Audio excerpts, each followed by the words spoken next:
Welcome to the Spurs News Podcast, your home for all things Tottenham Hotspur.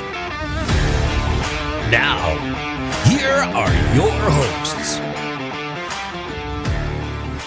Hello everybody and welcome to a new episode of the Spurs News Podcast. I am Sam. Joining me is my partner in crime, it's Matt. How you doing, mate? Good time to be a Spurs fan at the moment, isn't it?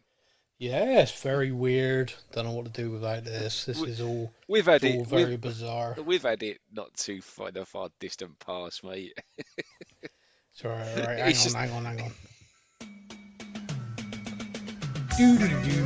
So it's all down to one man.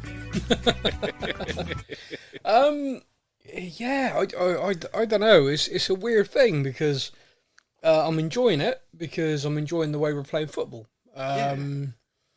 I keep having stats thrown at me about how well we've started under Jose, how well we started under Antonio, and then those seasons crumbled.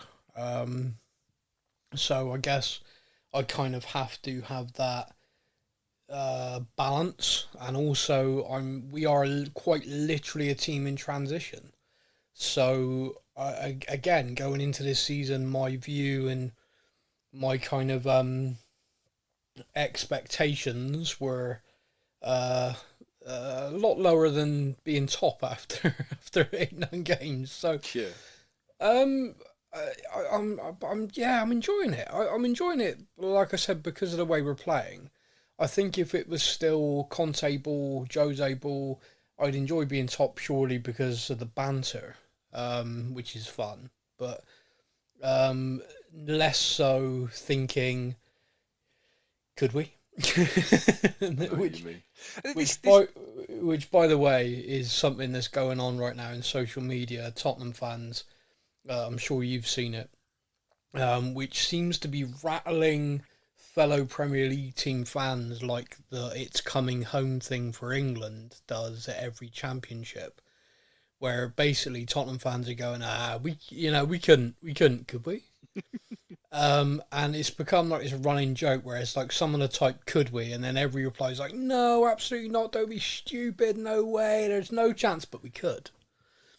And it's just like this stupid thing that's grown naturally, organically, and it's funny. And Tottenham fans are doing it ironically, but my God, we appear to have rattled every fan base with it. And to the point I even saw a journalist wrote a story on it yesterday, just basically like how Tottenham fans managed to piss off 19 other teams with something so innocuous. I love it. Yeah, it is kind of impressive. I mean, obviously there's some level-headed fans who see it for what it is and also see it for a team enjoying a moment when they've had not a lot to enjoy recently. But yeah, it's modern football fandom seems to be all about like a certain level of joy police. Like, oh, look at those sad bastards celebrating beating Luton 1-0. It's like, yeah, we won. we're happy. You're allowed to cheer when your team win. Funny enough, you're allowed to go mad. Well, apparently not. Apparently, unless you're beating like the top teams in the world to win a trophy, it's a weak mentality, loser mentality to enjoy any other kind of success. But you say that even last week, like when we beat Liverpool, and we weren't allowed to celebrate that last minute winner apparently because top. Yeah, but it's top teams I'm on about now. Oh, let's just keep that fight going. Yeah, but that's because we didn't deserve to win it though, Matt. You know, you have to understand that we paid referees, and the VAR and all that stuff. You know, I've seen this week Liverpool fans unironically tweet that they're actually top of the real table. What makes me laugh about this is if I look at any of these fans that are tweeting stuff like this, by very definition, I would say political alignment, they are direct opposite of what I would class as a Donald Trump. However, they're basically reciting the same stuff of like, yeah, well, you know, if you just ignore all of this and just kind of focus on this, then we're winning. So everything else doesn't really matter. And When they say we're the real top. when they say the real table, they mean like if that VAR decision hadn't have, that's what they mean, that they would Now be this top. is this is the funny thing, because this got a lot of traction as because Liverpool fans are crazy online anyway, and they basically said that this is the table without VAR interference, and then someone pointed out that okay, if you take VAR away, that basically takes away 2 penalties awarded against Tottenham, which mean they'd actually be on 100% record. Yeah, we'd this be on season. maximum points. We'd be top, wouldn't we? So it just. But of course no, because Liverpool would have beaten us. You see, Yeah, but that would have been offside anyway. That's the thing. It got called offside on field, didn't it? Oh, Matt, stop applying logic here. Stop. God, you're sort of you're there applying thought and process and logic to a situation where really we should just be stamping our feet and holding our breath until someone gives us something for free. Yeah, Liverpool, strange bunch. Moving on. We beat Luton 1-0. It was a game that I was dreading. Lunchtime kickoffs, I hate them. Lunchtime kickoffs away at newly promoted teams, I hate them. It's like you take all of the ingredients to Spursy it right up, and they're all there. And just to really add to it, Yves Bissouma decides to have what can only be described as an out-of-body experience brain fart in the game, where he decides that, I've picked up a booking, which was a yellow card in my opinion. It was a professional foul. And then decides, I know what I'll do. I will take to the air, similar to a ballerina, to see if I can win my team a free kick. And everyone just looked at him like, what the are you doing? And quite rightly, the referee booked him for a second time, and he's sent off. In my opinion, of course, other people may not agree, but I think both yellow cards were justified, and silly boy hopefully will never make that mistake again. Did you see on Match of the Day? It was Jonathan Pearce was the Oh my commentator. God, his commentary was shocking. But did you hear it when Basuma got sent off? He was going, "This is a disgrace. This is a disgrace." Yeah. And I was watching it with Seb, and I was like, I swear, he's a prat. yeah, but do you know what I mean? Like, do you think he's gone a bit overboard here? Like, I think Jonathan Pearce doesn't appear. I think he's an Arsenal fan genuinely. I think that, but he seems to have a real issue with us. Like, if you ever listen to his commentary, it's like if we concede a goal, he's like, "Oh, it's a great goal," and if we score, it's like, "Oh, Tottenham have made it 1-0." And like a few people have said that to me in the past, and I've kind of been like, whatever, nah. And then, it was the Luton commentary. I'm just like, wow, that is... Seriously, man, you got a problem there. It was bizarre. And do you know what? Yeah. Talking about the game itself, because I know, like I always say that us guys, we always kind of message each other during the games. And when it at half time, I messaged you, didn't I? Or messaged the group. And I just thought that it wasn't like... It didn't feel like the end of the world. In actual fact, it felt like we was all over him, like especially the sort of the first 10, 15 minutes, and it felt like, okay, just take off like one of the defenders even. It's not going to make a difference. I feel like and with the size of the pitch, it might give us a bit more space. Like it's never a great thing to go down to 10 men, but it never felt like it was going to be to the detriment of the game. And as it turned out, it probably done us a favour because Richarlison got took off, that was just. I don't know what's happened to him again. He's just after that. I thought after scoring that goal against Sheffield United, and Alan Shearer was telling us that it was going to suddenly become this 30 goal. And it seems like he's gone backwards again. No, it's difficult, and I'll tell you what. So there's aspects of this which I think with Richie is worth talking about. He is not a 30-goal a season striker. He is not that. He is a guy who's going to get you between 10 and 20 in good seasons, in my opinion, because he isn't as clinical as someone who gets you 30 plus. He has got the unfortunate and quite horrible moniker of being the guy everyone's looked at now Kane's gone. Tottenham fans, like my daughter, for example, doesn't know supporting Tottenham without Harry Kane. So for her, every miss, it's like, Kane would have scored that. For me, I'm like, Soldado would have hit Rosette. Yeah. Like that guy would have taken out the blind guy in the corner, and like Gordon Jury would have just missed it completely. It would have been hilarious. So I've got the experience of pre-Kane to kind of go, okay, I know this is going to be different and it's going to take us a minute to adjust.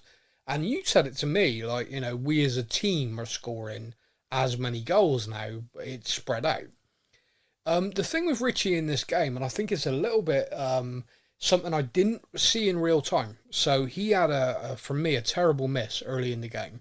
Probably the first miss was worse for me than the second. I thought the second one was just kind of great save.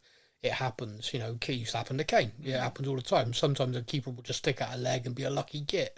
Yeah. But the first one, I was kind of like, oh, that's a bad miss. We go 1-0 up inside 8 minutes. This game's completely different because they then have to be more open. That's what you need. A fast start, early goal, and then you can really get on top of teams. When you see that back, he is literally pulled off the ball. As he is going to shoot, the guy's got his shirt and is almost like the whole thing. He's like literally pulling him off the ball. So again, this is one of these things where, you want to get kind of what the hell's going on with VAR, what the hell's I do not blame the referee for missing that. I watched the game in real time on a TV camera from like 3 angles and I didn't see it. And then later on, someone puts a replay up because the referees do these reviews. And the referee's like, yeah, that's a penalty. So because Liverpool got a penalty for a similar thing, does that mean Jurgen Klopp's going to be coming out and asking for us to get a replay? And is it going to be the 3rd, 4th, and 5th story in Sky Sports News still for the rest of the week? No, because Jurgen Klopp's over it now because he's not a child. He actually said that. He genuinely said that hilariously after 5 days of throwing his toys at the pram. I'm not a child. I don't want to replay. Ugh, you all made that up. Whatever, Jurgen. So, like you said, we were really all over them. But we should have taken our chances early. I think if we take 1 or 2 of those, that game could have ended up being a real battering. Because they'd have had to have been more open, and I think we were cutting them open, for fun. I also think if we take those chances, Basuma doesn't pick up that booking. Because he wouldn't have felt in that position he needed to do that, to break up a counter-attack. I also don't think in his head he'd have been feeling desperate before half-time to try and win us a free kick either. Yeah. So he'll learn from that and be better for it. Quick thing on Basuma, which I think is kind of interesting, not sure everyone picked up on it. When he got booked, that was his 5th booking, so he was going to get a 1-match ban. He then had that obviously upgraded to a red with the 2nd yellow, so he is banned for a match. However, that doesn't wipe out the yellow card. So when he comes back from his 1-match ban, so he's going to miss the Fulham game, he will still be on 4 yellow cards. So if he then gets booked in the very next game, for example, he's banned again. so it's well worth everyone being aware of that. We're going to, me and Seb are eventually going to be able to go to our first game this season against Fulham. We're going to see him, but I am very, very anxious now. It's going to be Højbjerg who's going to play in his position. We've been playing really well. We were top of the league, and this is your Matt. God, please don't do this to me. Well, if it all goes pear-shaped, then you know who to blame. Do you know what? You said about where we are, and you mentioned that under Conte and Mourinho, he was top of the league at one point. We've spoken, Susan. You've said this to me, and I feel the same. I know you don't like talking about him, and I don't either. But I like talking about the era because it was a good era. Yeah. Under the Pochettino era, we had about 2 years, 2 seasons, where we went into every game and didn't fear, did we? We didn't think, right. And then under Conte and Mourinho, that came back again. That kind of, oh Jesus, we're never going to get anything out of this game.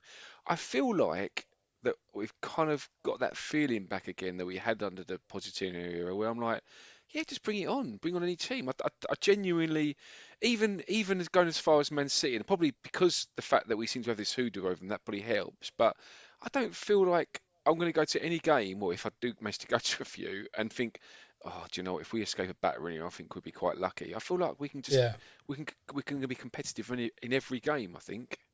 Yeah, that is a feeling we've not had for quite a long time, where I'm not actually going into games fearing the outcome. But I mean, last season I wasn't so much going in fearing the outcome. I just didn't want to watch us. Yeah, we were awful. It was sort of like every game was a chore. It didn't matter who we were playing. It didn't matter how I felt about how we get a result. And even games we won, it was like, yeah. We come away from like me and Seb come away from so many games last season. Just like, oh, God. And I was trying my best to be so pragmatic about it, and like Yeah, it's like, but there was at the time, it was. I mean, I think you knew quite a lot of what was going on behind the scenes, yeah, but most of us didn't, and it was kind of like, does he want to go? Is there other things at play? Is he going to come back? And everything was just up in the air, and there was some dreadful ones. I think was it Brighton we lost at home to Bournemouth. Oh, yeah. And it's just not like me and you talked about before. I've come away from games that we've won and just felt bleh, and I've come away from games that we've lost in the past and thought, oh, do you know what? That was a frigging good game. We were unlucky, and I've not felt down. I've felt like, oh, we had a real crack at that. The issue I found under Jose, the bloke we don't mention, and then Conte is I never felt like we had a good crack at it. I always felt like the team looked like they were over or under coached, but at the same time, if that's possible, do you know what I mean? It's like they don't look like they have a direction on how to attack, and at the same time, each individual looks so terrified of this is my role, this is my area of the pitch, and I'll just get the ball and I'll give it to somebody else. Just no one looked like they were enjoying playing football. No one looked like they had the. I remember like there were several times that Kane scored last season, and you look at this season, the celebrations, the camaraderie. Love it. Last season, I swear, there were times Kane scored and they didn't look like they were, they're happy. They look relieved. Yeah. They look like, oh, he's done that, you know? It's like you didn't see like running, you didn't see the goalkeeper. I know Lloris wouldn't be able to because, he's getting on a bit, but you didn't see like a defender run the length of the pitch to jump up on the shoulders. It was just like a kind of like, oh, thank for that. Do you know that? I know it wasn't the game just gone as the game before, but when we scored that last minute winner against Liverpool and you see Vicario just on his knees with his hands in the air for ages. I love that picture. I love it. I just love it. And you're right. And the Luton game, when Van der Ven scored, he's gone to the corner. And I don't know if you noticed, but there was two little pockets of celebrations. Like some of them grabbed Maddison because the assist was ridiculous, and then after about 3 or 4 seconds, they all just congregate. It just like you say, it seems to be such a good a good kind of they've got a good thing, good bond going on. What I love as well is you see like players like Maddison and Van der Ven who are new. They are new to that team. They've not even been at the club for what 3 months. Have they? Yeah. And it's like they've been playing with, it's like they've been there for years. It's funny. Maddison on international duty has literally just done an interview, and in the interview he said he's been welcomed so much by the fans and the squad. He feels like he's been at the club for years. Yeah. So it's like I feel completely at home, completely settled. I love that. So it's not. So like I wasn't expecting to feel this way so quickly. And Van der Ven as well. Van der Ven, who's so well spoken, by the way. Like the guy like commands, like just his like the way he's speaking sort of like commands respect of what he's saying. And he's basically said that again, international interview, that he is loving playing with Romero. Yeah, he's like he's like the manager wants us to play a high line and to push high. And he's like, that's what he's all about. He wants to intercept the ball. He wants every forward on that pitch to know they've been in a game at the end of it. Yeah. And Van der Ven's like, and the understanding, he said, said we did one training session together, and straight away we were like, oh, okay, I see. I see. Yeah. Okay, you go up and you do that. If they knock it over your head, I'm there. And he said, and it's we're really enjoying it. He said, but he said we're going to get better. And I was like, yeah, and right now you're already up there. So I love that. But you look at him, you look at Van der Ven, who got his first call up while playing for Spurs. Doggy's had his first call up. Yeah. So these players, it's just everything seems to be clicking, and like what you said earlier, none of us are really getting carried away, but we're just enjoying it. We're just enjoying how well we're playing at the moment. Now everything just seems to be clicking into place. I think that's the major difference, which is because I keep seeing people like, don't get carried away. It's only so many games, and you're right. Yeah, it's October. You don't achieve anything in October, but you can lose everything by October. Like, there's not one team 10th down who can win the Premier League. Yeah. Now, Yeah. that's after 8-9 games. They're done. They cannot win the league from where they are now. We actually could. I know. I'm not saying we are. I'm not saying like, Tottenham going to win the league. But where do you want to be? You know, where do you want to be? Do you want to be down, looking at relegation, fighting that? Do you want to be mid-table, going, well, we're probably not going to get relegated, but we ain't getting anywhere near the top 4 either after 8-9 games? Or do you want to be at the top of the table? Yeah, that's right. I mean, look, it's this probably from sort of 8 down, they would they would bite your hand off for where we are. You know, like, do you want to swap where Spurs are? Yes, please.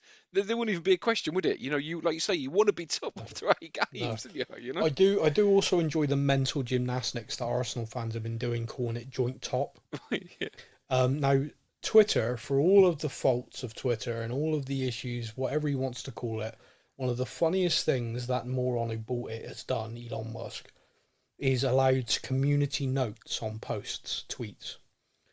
And Arsenal's big fan account has got like a few 100,000 followers that all the gooners like flock around, posted that Tottenham and Arsenal are joint top, like North London dominating with joint top.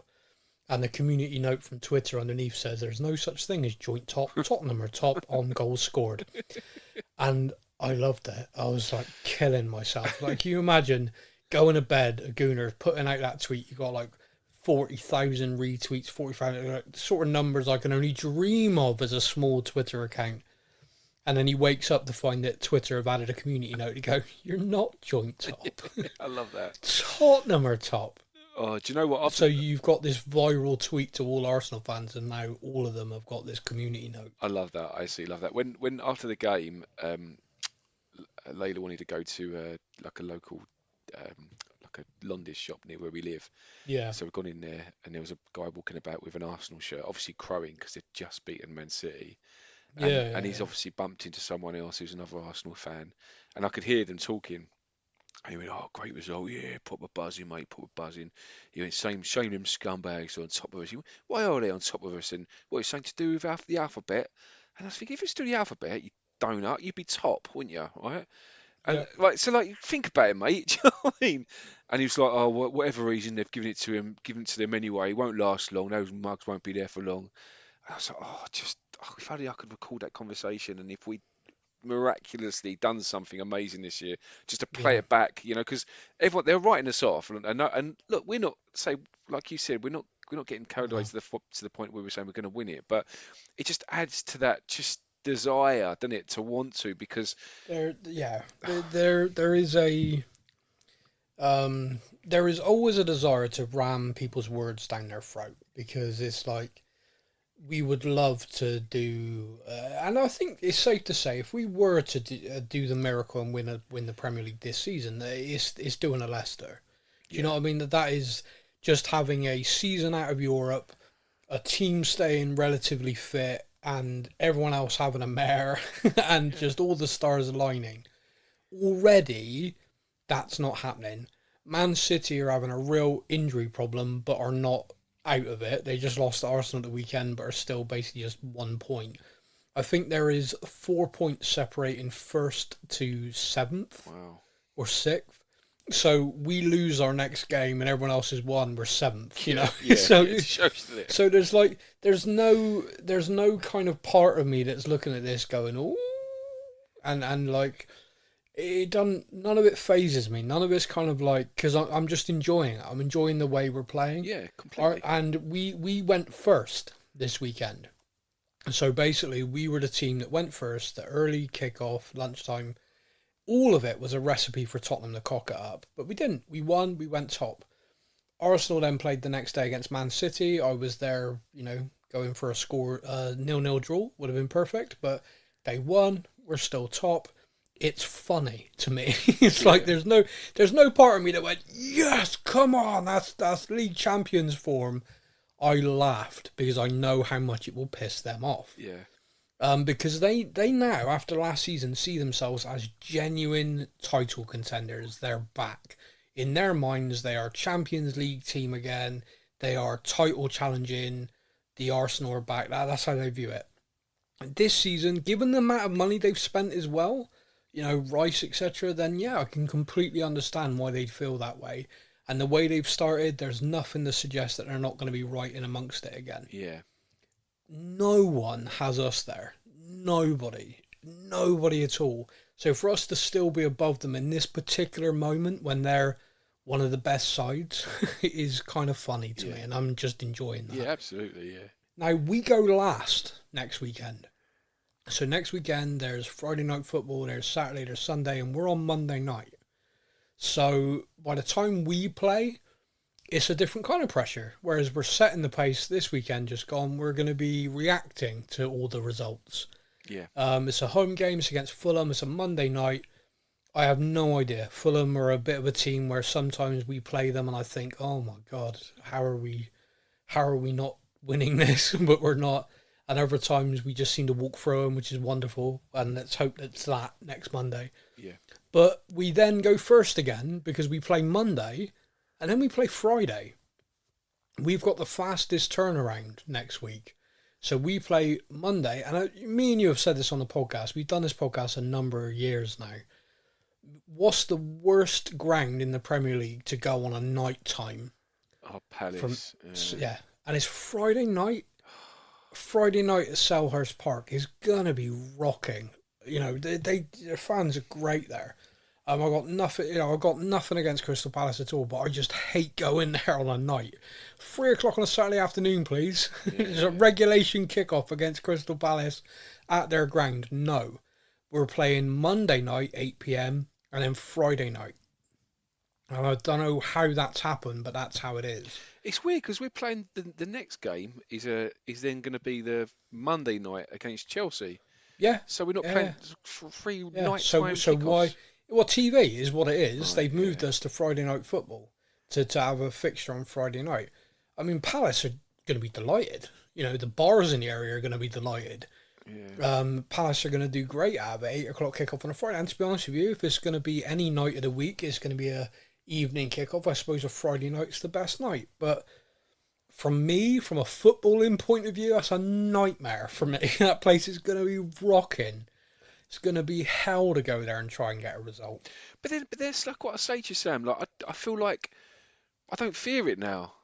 I wouldn't say I fear it. I'm just saying that it's going to be a bloody nightmare. I know what you mean. I know what you mean. But I just like if I think back to the Conte Mourinho era, I just felt like that atmosphere. Because I don't think Palace have got a particularly decent squad. I mean, especially since they lost Zaha as well.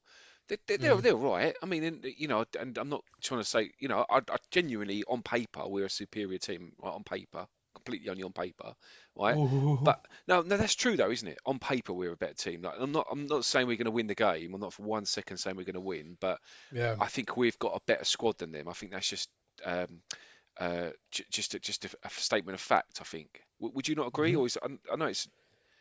I think it's subjective. I think if you ask a Crystal Palace fan, they'd argue. Do you genuinely think? Me personally, I mean, I don't know. It depends what metric you're going with. Me personally, I find it difficult with this because I've learnt through bitter experience looking at two teams and going, we look great. Look at our team. How can we possibly lose? Look at that crap. And then that crap plays us off the park. Okay, so Nate, I know what you mean. So on the this is what I'm trying to say. So on the night, with a load of very drunk Crystal Palace fans, it's going to be very loud. It's going to be a good atmosphere, and if you're at home, you're going to get that support. But think of Palace's first 11. Think of our first 11. Who would you swap? Yeah. Oh no, sorry. Yeah, no, I know, I do get what you mean. I'm a Tottenham fan. So I look at our players on a more regular basis and I rate them highly. Whereas a Crystal Palace fan possibly has only seen Van de Ven play on a match of the day highlights for 5 minutes. So in his mind, he's like, oh, he's brand new to the league. Don't know who the hell he is. I wouldn't pick him. Do you see what I mean? It's still quite subjective. Yeah, whereas I'm like, Van de Ven's the best. No, exactly. He's freaking great. Well, and his partner is someone that Lionel Messi says is best centre back in the world. I mean. Yeah, I think Messi was drunk, but yeah. Yeah, but we've got I agree. We've got a good squad. But what I'm saying is, like, especially Mourinho, I think Conte as well, under the two of them, they would crumble under that. You know, lose a gut, conceding the first 20 minutes. We've lost this game 3-0. Now I don't see that. I feel like we've got we just you can see the amount of times that we come back from losing positions already this season. We just got this belief in us. I think Postecoglou's just brought this belief into the squad, and I just feel and I don't fear an 8 o'clock kickoff on a Friday night at Sellers Park as much as I probably have done it in the last few years. If you see what I mean. Yeah. Do you see what I mean from that? I get you. It's still going to be like you say. It's still going to be like I'd rather it was a 12:30 kickoff like the Luton one where nullify it. The Palace fans have just woken up about an hour ago. Right? I prefer that because I know from experience with the amount of games I go to, nighttime kickoffs, people have had a chance to have a few, and having a few beers gets you more passionate. It just does. Yeah. Alcohol just helps in that. Alcohol just helps. Yes, we're not promoting drinking here, ladies and gentlemen. Alcohol just helps. There's a clip. Alcoholics Anonymous on the phone. Alcohol just helps for you. Yeah, one day at a time, Matt. One day at a time. Okay, it's time to hand the show over to our fellow Tottenham fans because it's time to go to them for their questions. Now it's time for your comments from our social media.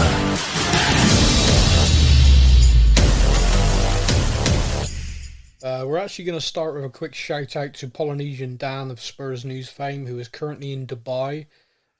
He is experiencing 36 degrees earlier today when he messaged us.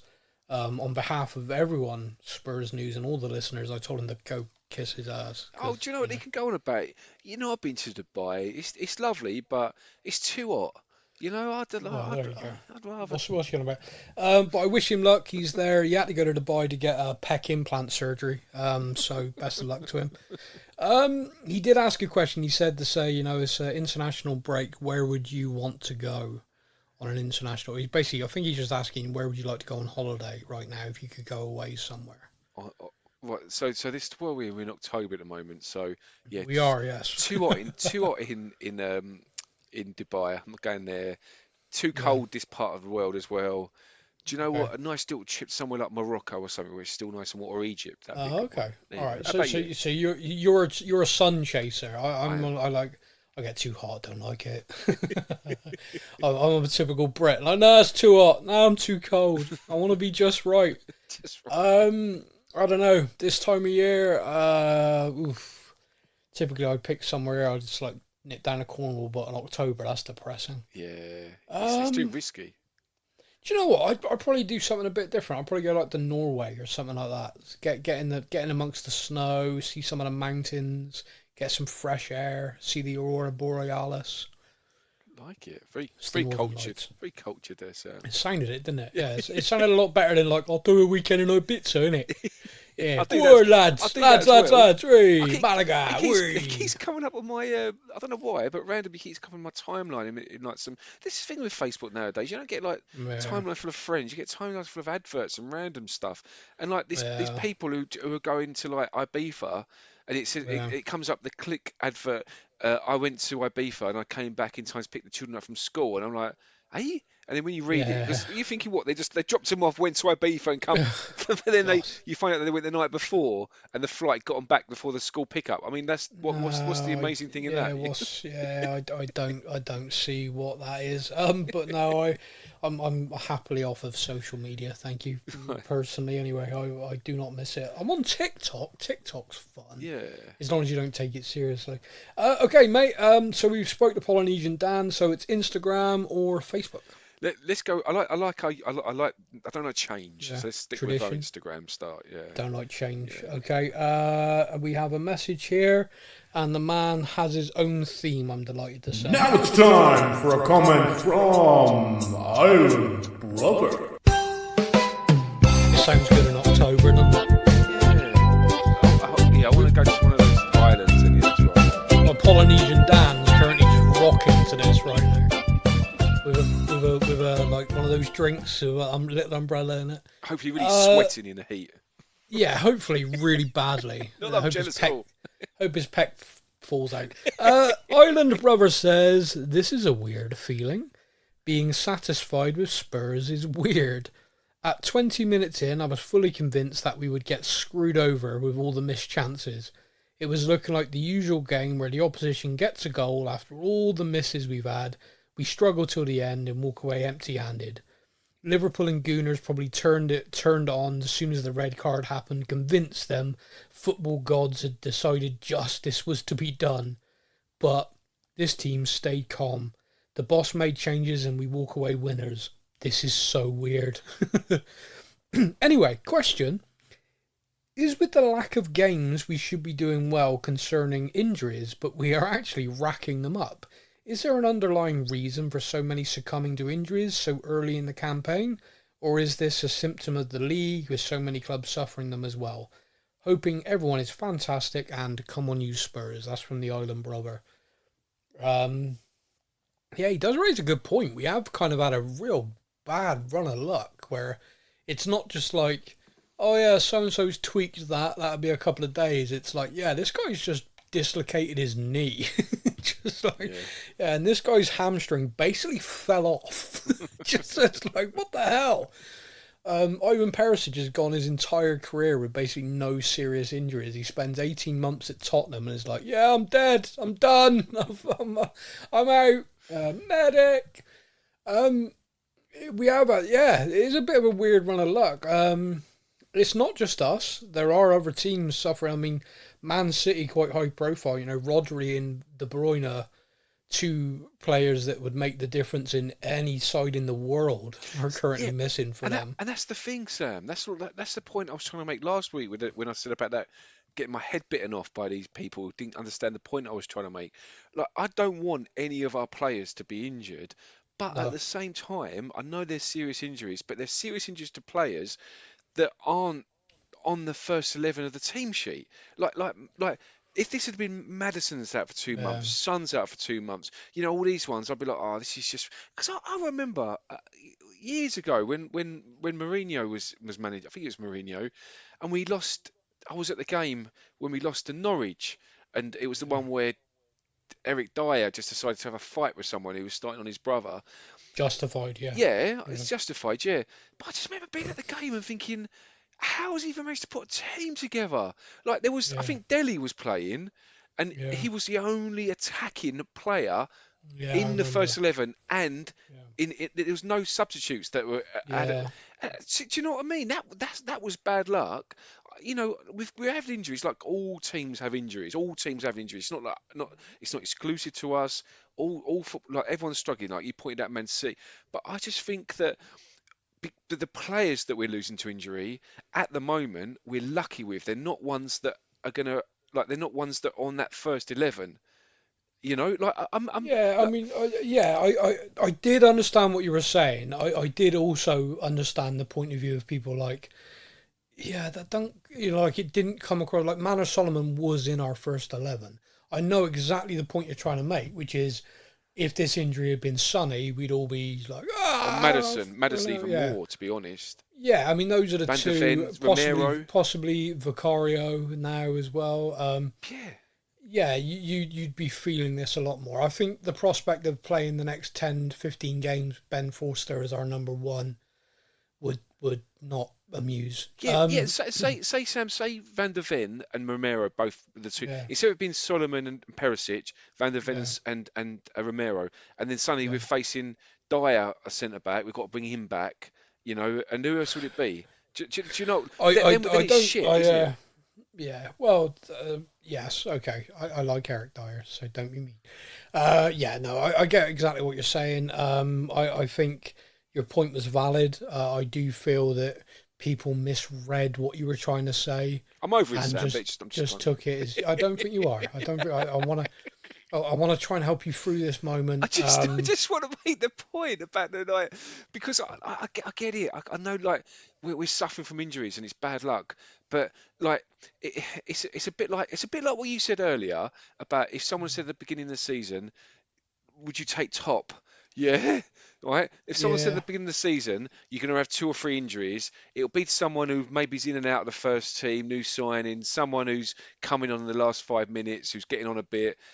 would you take that? Yeah, go on then. If that's got to be the people that would be injured, we'll take that. You take it, wouldn't you? You take the ones that we've got so far. Mate, you don't have to convince me. It's fine. It's all good. So Ireland, brother, I don't think there's any underlying cause. If anything, actually, I'm kind of pleased to see our medical side of things improving. We've had this policy for some time, which is we will avoid surgery at all cost. We'll just try and do rehab stuff and try and keep the players on the pitch. I remember watching that Amazon thing where Jose's screaming at the physio because, like, Sonny can play. He's only got a broken arm. And like, for fuck's sake, man. And you just kind of realise that, no, actually the medical department now have updated themselves a little bit. And anyone can see that. Players are having surgery. Ryan Sessegnon has had an hamstring injury since he signed with us. He's a recurring problem. It could have been solved with surgery 4 years ago. Yeah. It's now been done. So there's so many aspects, like, Solomon straight away. This has happened, surgery. We're not going to wait and see. We're not going to give it a month. Just sort it. Remember poor old Eric Lamela basically missed an entire year of his life. If he'd had the surgery straight away, he'd been back within 6 months. And they kept saying at the time, he keeps trying to come back, but he can't quite do it. Yeah, it's because the guy needed surgery. He was basically trying to get himself back fit, but with a serious problem. So I don't think there's an underlying cause other than a little bit of bad luck.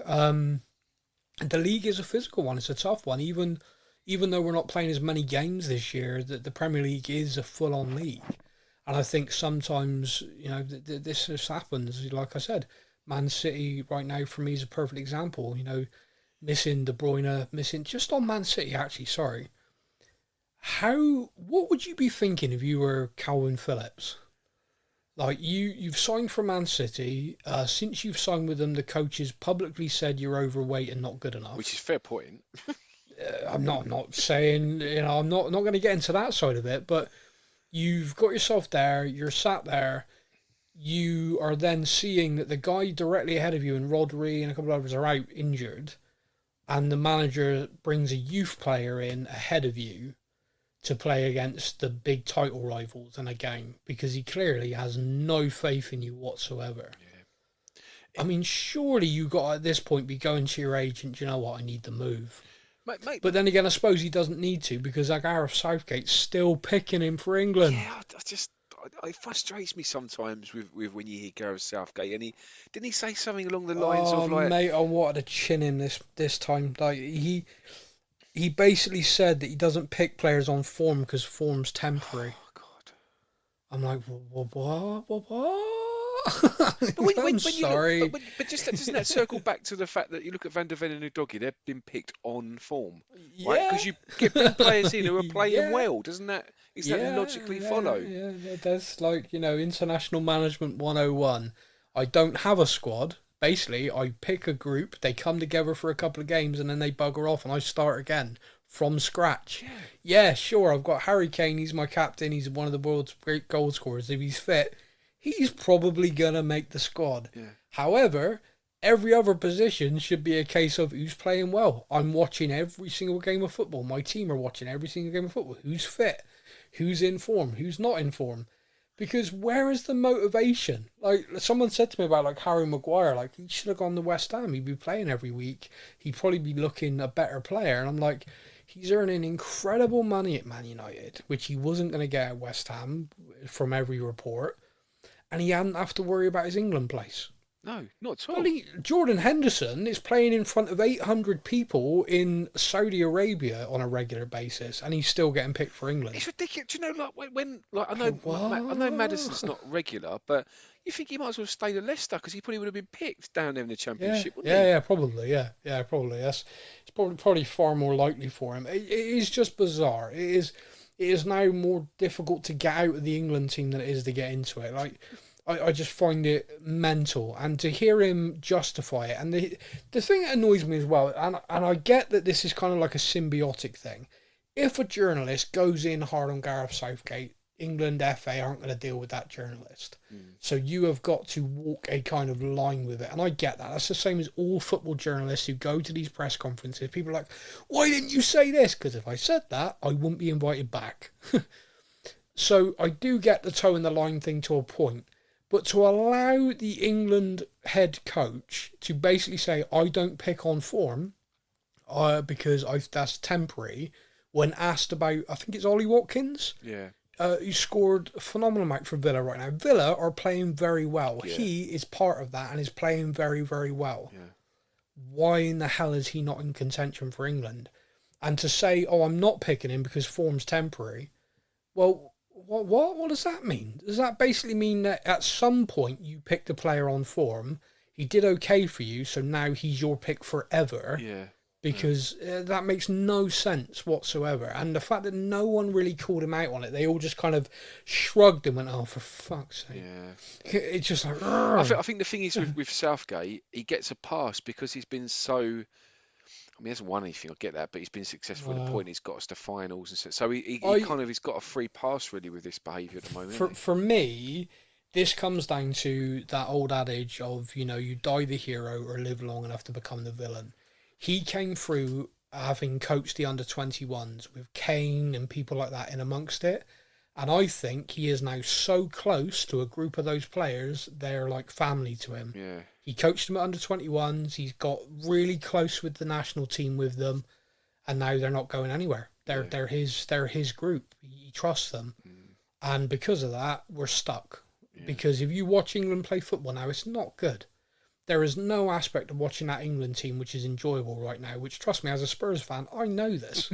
But anyway, that was England. That was a sidetrack. Heading over to Facebook, and we had a message from Sean from Canada. Sean says, hi Sam, I'd like to hear your thoughts on Alejo Velez and whether we would like to see Jota join us in January. Also, barring any injuries, which position would you like to see us improve upon? Or do you think we're enough quality on the bench for a top 4 finish this year? Yeesh. Okay, where do we start with there? Let's start with Alejo Velez, who Ange Postecoglou was like, look, the kid's here now. He's going to get accustomed to it. Don't expect to see him anytime soon. And then Ange is like, let's get him in. Yeah. let's see what we can do. What's been your thoughts? He's basically just had a couple of cameos from the bench. Any initial thinking? I don't know if you saw him for the under-21s. I don't think he was playing that day. No, he wasn't. I don't know. Look, Postecoglou, they see that. They see so much more than we see. Obviously, they do. Yeah. So they're seeing something in the kid, aren't they? And for him at that age, for him to go, yeah, let's have you round like come on for a few. Yeah. So he's obviously impressing in training. He's doing things right. Yeah, I think so. Yeah, he must be. Yeah, I genuinely agree with you. He must be. I've not seen anything one way or the other so far. I think he's come on. He's looked intelligent with his runs, which was the thing. I saw him for the under-21s, and he came on for the under-21s to make his debut on his birthday, ironically. And the thing that really stood out to me was the intelligence of his movement. So he got himself a couple of chances in those games, which he didn't take. Keeper did well on both occasions, but it was the intelligence of his movement was like a step up. So you look at it and you go, wow, okay, under-21 level, the kid is above that. He'll probably get more games for the under-21s as this season goes on, but you immediately, straight away, I was like, oh, okay. You can see that he is part of the first team. His ability, his movement, his game awareness and intelligence is right there. And I think when he's come on, he's shown that. Also, he's shown his willingness to run for the team. Yeah. We've had a fair few Argentinian players over the years and in recent times, and one of the things I've been really impressed with, other than possibly Lo Celso, is the willingness to run through a wall for the team. Like QT Romero would break down a wall with his forehead for the team now. You see that. Lamela literally ran himself into the ground where both his hips needed to be replaced. And I think this kid has that same kind of mentality of there is no such thing as a dead ball. I will chase it. And I think adding that, like coming off the bench, getting minutes here, there, still learning the language. Yeah, it's good. I like that. Jota's an interesting one for me. He played under Ange at Celtic. was excellent in the Scottish Premiership. I am not a good enough judge to tell you if he could translate that to the Premier League. Some players come down from Scotland and look like a duck to water because the transition doesn't seem to affect them at all, and they're great. Other players look amazing in Scotland and come down and you're like, oh, okay. Not so much. What off the top of your head, what players can you think of that have come from Scotland to the Premier League that have really like wowed them? What recently? I can't think of. Recently not so much. I mean, historically, I could think of loads. I mean, I'll just think of that Celtic player that played for Man United for a while. What was he? The Swedish guy that was like a legend at Celtic. I can't think of his name. There you go. That's I can't even remember his name. You're quite right. Henrik Larsson. I mean, he was a goal scoring legend across Europe, really. I mean, but in Scotland especially, he barreled him in. But in the Premier League, it's a different league, and he was older as well. I'm probably doing players a disservice because there are probably players that have moved from Scotland down to clubs that I'm just not as aware of and have done well. And I'm probably being rude by not pointing them out. Thinking of Tottenham, I always find it very hit and miss. I remember the Scottish fullback, absolute animal, right back, skinhead, Glaswegian from Rangers. Can't think of his name. It's killing me because it's going to come to me at some point. What era? And Harry Redknapp's team. It's not Calderwood, is it? Colin Calderwood? No. That was he was way before that. That's going to bug me so much, and there's people listening to this screaming at the podcast right now. But yeah, he basically was. Glasgow Rangers looked phenomenal, and for us was just so sort of hot and cold. Like sometimes would look great, and other times would just be a complete moron. He played with Ledley King. Oh, there's a very famous picture of him on a night out with King drunk. I can't remember. It'll come to us when we stop recording. It will definitely 100% come to me, and it'd be like 3 a.m. and I'm just gonna have to put it on the Facebook page. Everyone remember so and so. That's who I meant. Alan Hutton. My God, that was killing me. That was literally hurting my brain. Sorry, everybody, if you've been screaming that. Apologies. So, I don't know. I'm of the opinion with that. I don't know. Also, the player took the money and went to Saudi.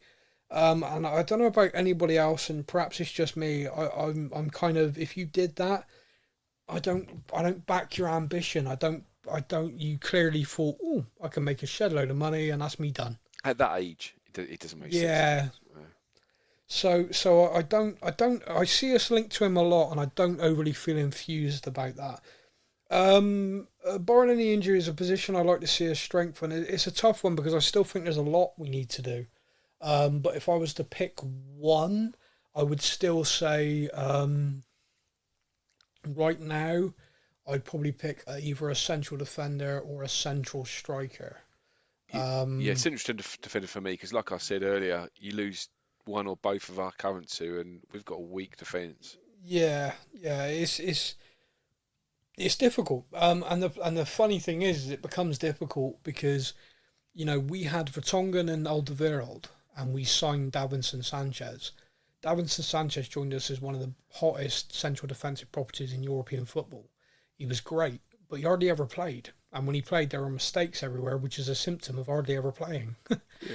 So signing a central defender who is at a certain level is very tricky when you've now just established here's our first choice centre backs.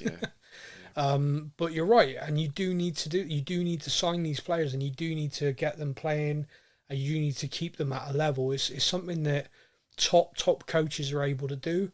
I have no idea whether Ange's able to do it, and we'll see as our squad builds. Because if our ambition is to be back in Europe next year, then we have got to add. It has to be. Yeah, 100%. Regardless of which competition, it's just the sheer amount of games you've got to add.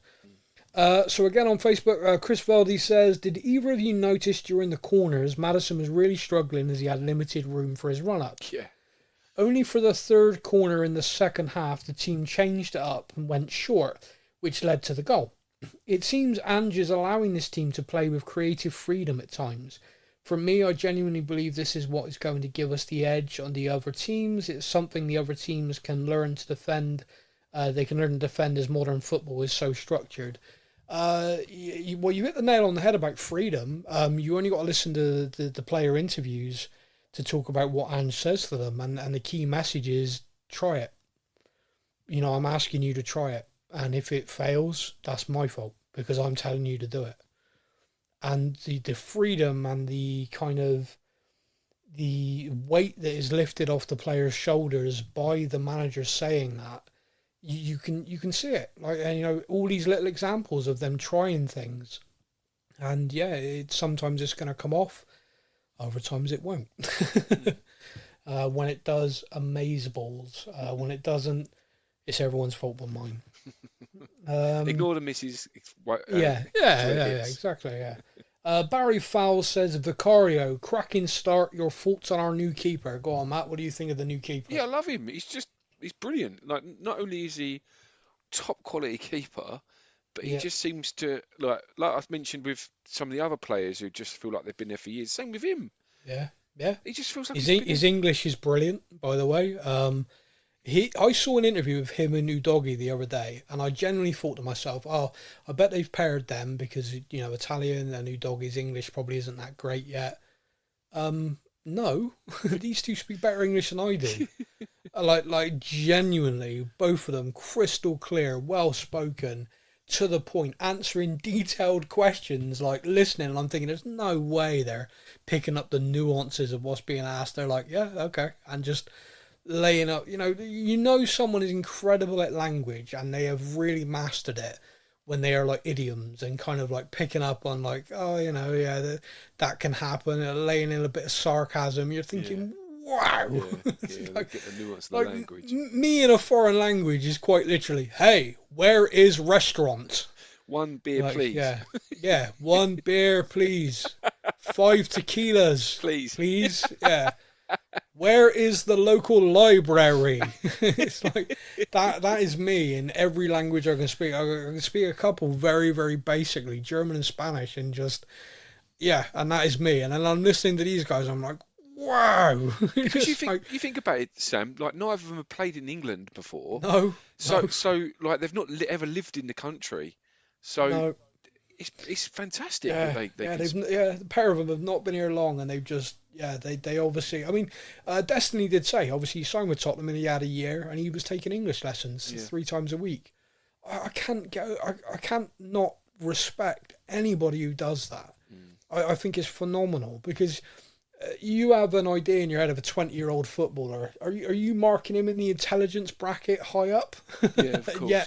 However, he has just gone and done that, which even people I know are very well educated. Could you learn a language in a year and be this good? No. Absolutely. Yeah. And English is a pain in the ass to learn as well. Yep. Like, doesn't make any it's sense. It's a nightmare language. Like, okay, so you've got 3 words for that, meaning different. Just deal with it. Okay, so Barry, no, I think he's great. I think he's come in, he's doing all the stuff that Hugo did well, plus he is playing the ball well, distributing well, he's calm. He's going to make mistakes because of the way we play in the system, and that will happen throughout the season. But I think you can tell that he is an individual who has got self-belief and is calm and is enjoying playing with the players around him, which helps a lot. And for a goalkeeper, he's fairly young as well. He's only 27. His birthday. Just turned 27. So we've got his prime years basically. Yep. Tom Perk says, who do you guys think will start in place of Bissouma as a result of his suspension? Is Bentancur close to a return? My understanding is Bentancur is now training well, but match fitness nowhere near. So I wouldn't be surprised to see Bentancur maybe get some minutes for the under-21s before we see him for the first. I mean, I don't get me wrong, this is just my opinion, but I'd be shocked to see him put straight back in. even starting on the bench, I'd be shocked. Yeah. Because that was a bad injury. Yeah. I'd love to see him get under 21 minutes, like off the bench, Well, I then would maybe as well. a couple of starts. Hopefully, it's Stevenage. Yeah. It's great player. Love Yeah. Rodders. Who would I start for Basuma? For me personally, I'd pick Skip because he's amazing. I think you'll pick Højbjerg because he's probably better. I think Højbjerg. What about you? Yeah, it's a shame because, like I say, I was kind of looking forward to seeing Basuma play, and I won't get to see that against Fulham. But I've got the feeling that he'll put Højbjerg. Yeah, I've got I think so. Yeah. Knowing that he is on 4 yellow cards, if we beat Fulham and then we go to Crystal Palace under the lights, would you be tempted to leave him on the bench if we play well against Fulham, knowing that the next game's Chelsea? Yeah, and all you like. Højbjerg is one of these players that doesn't shirk from a responsibility. So, No. We talked about the potential atmosphere at Selhurst Park. He's the Yeah. sort of player that he'll roll his sleeves up and just crack on with it. He wouldn't affect him. So, I'd have no problem. I think if he plays well against Fulham, I wouldn't be surprised if Basuma starts, has a bench for Palace. I wouldn't be surprised, but, I don't know. Ryan Miller says, what are your thoughts on Veli's cameo? Looked pretty sharp when he came on. Yeah, we discussed that, Ryan. Same as you. I think he does look sharp. I think his movement looks really good. And I want to keep seeing him get cameos. Like, just keep giving him 5-10. Just keep giving him 15. Let him really adjust to the league whilst he's learning everything around him. 100%, yeah. Barry Fowler says, Johan Lang, enlighten us. Barry, your second question. Enlighten us. I don't actually have a kind of a great thing here. He was at Aston Villa. We've taken him. He's been appointed as our technical director, not a director of football or football director. Basically, he is someone whose reputation is about modernising recruitment and things like that, which is something we had started doing anyway. And our recruitment this summer had been excellent, and the guy who headed that, we got rid of. So I'm still very confused by everything that's happened there. Paratici's apparently worked as a consultant, and I don't know whether perhaps the new guy, Scott Munn, is kind of wanting his own people. I honestly don't know. I'm a little bit baffled by probably our best summer recruitment and the guy behind it being replaced. And I'm not seeing a great reason currently for why we've done that. And if January's window happens and it's poor, then all of a sudden everyone's going to be like, well, what the hell? So yeah, at the moment I'm at a bit of a loss. There are several sporting directors out there that if we'd appointed, I'd have gone, oh, I see why. Okay, we've got that guy. Brilliant. I completely understand why we made this change. Right now, I don't fully understand. I'm just hoping that smarter people are in place that are making these decisions. My only concern ever is that my experience of 20 years of Enoch is they don't often make good decisions with appointments. Well, hopefully time will tell if this is a good one or not. Yeah, that's what I'm saying. I'm hopeful, but he's not someone I know. Like, there are several people I know as sporting directors, technical directors, who I'd have been, oh, okay, yeah, that makes sense. Right now, I'm like, I don't get it. I don't fully understand his big CV, his big selling thing that everyone's like, the press were briefed on to talk about. Modernising, data-driven analysis.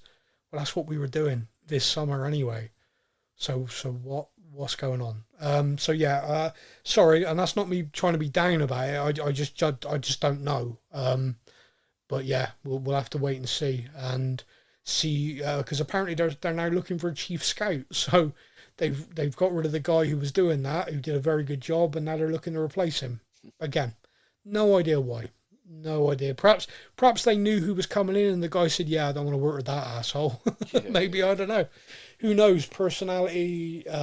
Perhaps he had a job offer elsewhere, and yeah, no clue. But we are now looking for a new head scout to work within the new system we put in place. So I'll keep an eye on it, and then as and when I'll reveal all. Bum bum bum. But that's it. The next game, as I said, is Monday the 23rd of October versus Fulham.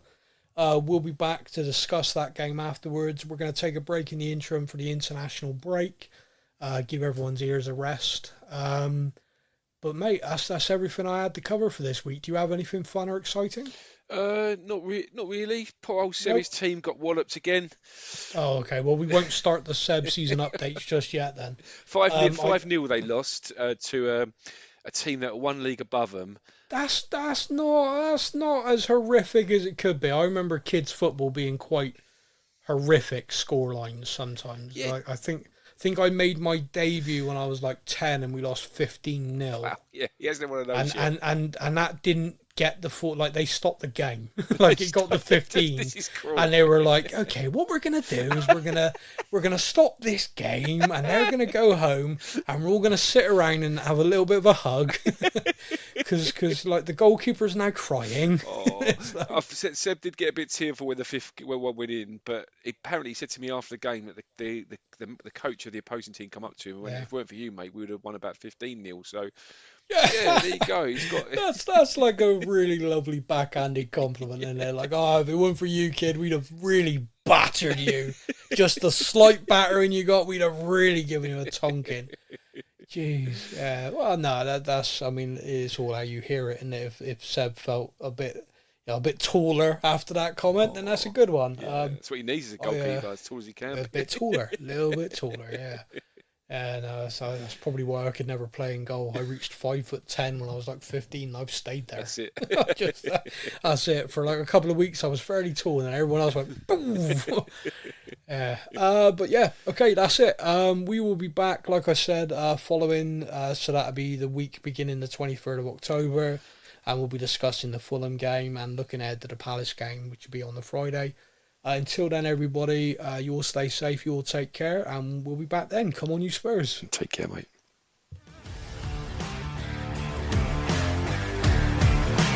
Thank you for listening to the Spurs News Podcast. We hope that you enjoyed the show. Stay up to date with all things Tottenham. Follow us on social media. All links are in the podcast description.